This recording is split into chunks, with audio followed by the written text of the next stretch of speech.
झारखंड के चतरा, गिरिडीह और धनबाद सीट पर अब भी माथापेची का खेल एक और जारी है, तो वहीं दूसरी ओर नए प्रत्याशी भी इन तीनों सीटों पर अपनी किस्मत आजमाने को लेकर दिल्ली में अपने अपने आका को पकड़कर टिकट पाने की होड़ में लगे हैं। तो वहीं धनबाद के वर्तमान सांसद पीएन सिंह को लेकर अब भी झारखंड और दिल्ली के कई दिग्गज नेता उनके नामों पर पार्टी को कन्विंस करने में लगे हुए हैं। दिल्ली से हर पल यह संदेश धनबाद सांसद तक पहुंच रहा है। और क्या है इन 3 सीटों पर गुना-गणित का खेल, जरा देखिए इस रिपोर्ट में।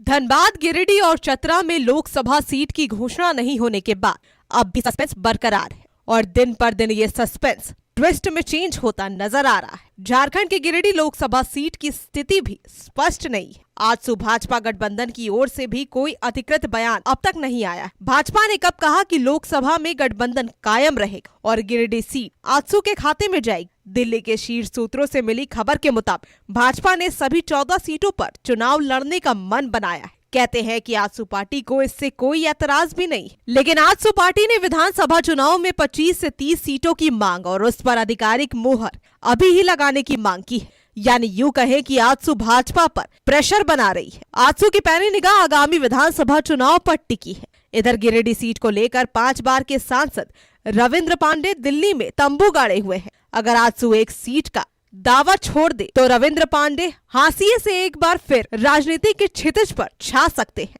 यह भी अंदर खाने चर्चा है कि रविंद्र पांडे का टिकट अकारण काटकर उन्हें 5 वर्षों का वनवास दिया गया है। इस बार भी अगर उनके साथ धोखा हुआ तो वो गिरिडीह से हर हाल में चुनाव लड़ेंगे। पिछले बार ही उन्होंने कमर कस लिया था, लेकिन शुभचिंतकों के मान पर उन्होंने कदम वापस ले लिया। इधर धनबाद को लेकर खास बात यह है कि ये सीट किसी हाल में ओबीसी के कोटे में नहीं जाएगा। ओबीसी कोटे के तहत रांची, कोडरमा, जमशेदपुर और हजारीबाग की सीट भरी जा चुकी है।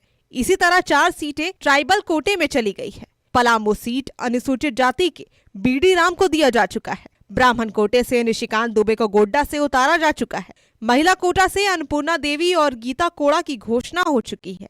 लेकिन धनबाद और चतरा की सीट पर राजपूत और लाला या भूमियार की दावेदारी बढ़ गई है। वैसे मोदी की गारंटी का गुमान और मैजिक उफान पर है, लिहाजा किसी गुमनाम को भी टीका लगाकर चमत्कारिक घोषणा हो जाए तो आश्चर्य नहीं होगा।